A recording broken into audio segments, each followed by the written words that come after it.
was 1981. I worked part-time with a realtor. I had a 5-year-old son, and one day he got hit by a car, and it killed him. I lost him and my world shattered. Eventually, I started using drugs, and along with that came imprisonment. I returned to prison over and over and over again. After years of heartache and tragedy and substance abuse, Susan Burton turned her life around, but that wasn't enough. She turned back around and extended her hand to women just like her to help them as well. And a new way of life was born. I am so delighted to have you with us today. So wonderful to have you. Susan Burton, a New Way of Life founder. All right, I gave the very, very, very short encapsulated version of the struggles that you went through, but they were rather profound. They were quite profound. Driving over today, I crossed the bridge where I was born and where I played as a little girl and where I was harmed as a little girl. The experiences were quite profound, but by grace, by mercy, by determination, I'm sitting with you here today. Yes. You were incarcerated 6 times due Yes. to things that you had done because of substance abuse, dealing with the pain that you were going through. Yeah. That's a lot of incarceration. Did it just become a pattern? Did it just become an area of comfort, or were you just getting caught all the time? I feel my incarceration was the effects of our society not being willing or able to deal with substance use, with the drug problems in our nation, and an intolerance for things that society if it didn't fit, then we'll just lock it up. Oh, yeah. Yeah. And so, it did become, for me, a sort of hopeless cycle of in and out, in and out, in and out, and asking for help, not knowing what type of help I needed, but asking for help, and the courts just wouldn't give me help. And finally that help did come, however. It did. And that was the turning point. It did. I found a drug treatment facility in Santa Monica, in a community that was resourced like no other community that I'd ever seen. Right. I found compassion, I found patience, I found love, I found resources, I found safety, I found all the things that I needed to set a different direction for my life. And in a mere year later, and we think about how fast a year can go by. Yeah. You had a home, but you didn't just stay safe by yourself. You went down to the bus stop where incarcerated women are released, and you offered them a place to live. Yes. What moment in your heart, and when you were, how did you make that decision? Because that's a decision. It's hard enough to care for yourself when you've experienced what you've experienced and you're on a very, a new road. But to turn around and go back down there and say, please, I'm here, come with me. Yeah, sometimes there's things in life that you just must do. And when I found the help in Santa Monica and reflected on the lack of support and help in South LA, first I felt, really, really fortunate. But then I said, I found a way out. I found a solution. And there were so many of us that were just trying to make a way out of no way. You get out of prison, you get off a bus downtown Skid Row, you've been tortured for the last year, 2 years, been oppressed, suppressed, and subject to all types of things.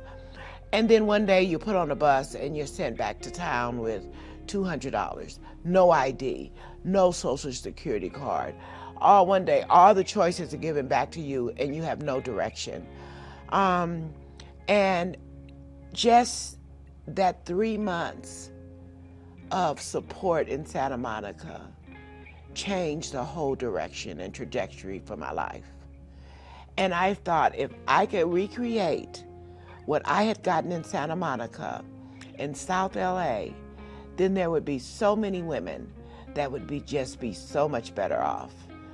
So we actually created a community of women who were just thriving and supporting one another.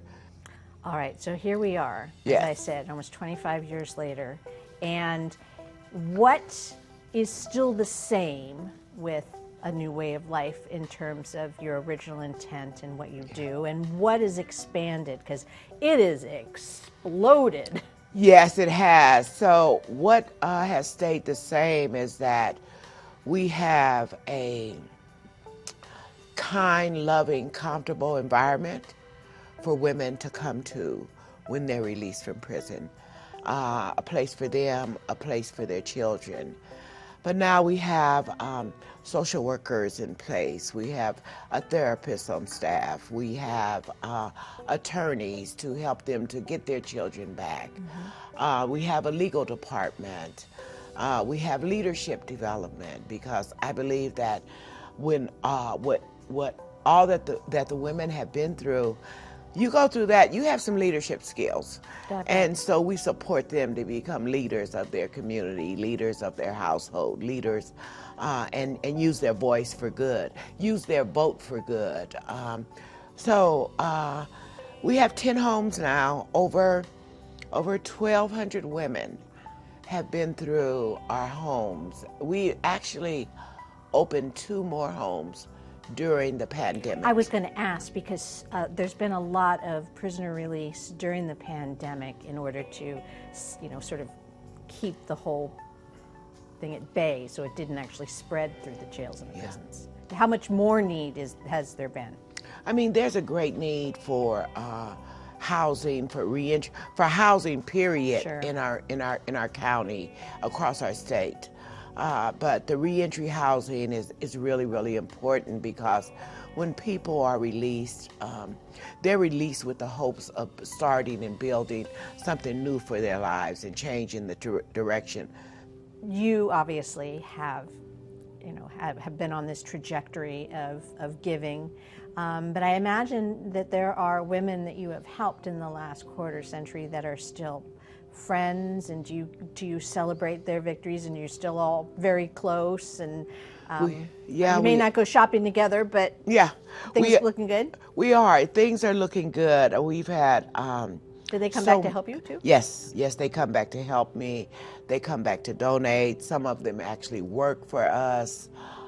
They come back for help. They come back to give help. It's a really nice community. But I must say, most of the time, I'm seeing what they're doing on Facebook. So what do you need? What do you need people to do to help you? There's probably big lifts and little lifts and just token anythings. So we're continuing to build out our services, and we want to be able to sustain our services, so however people can support us. But Christmas is coming up. People can support us for our Christmas drive. You are absolutely exquisite. So if someone wants to get more information, please, you can visit us at anewwayoflife.org, or you can call us in the office, area code 323-563-3575. You can Google Susan Burton too. Yes. And A New Way of Life will come up. So I want to just tell you thank you so much. Oh no, thank you. For having this conversation. It was good conversation. You're not kidding. What a treat for me to have the opportunity to meet you. Thank you. Thank you, Susan. And that's a wrap on this LA Current.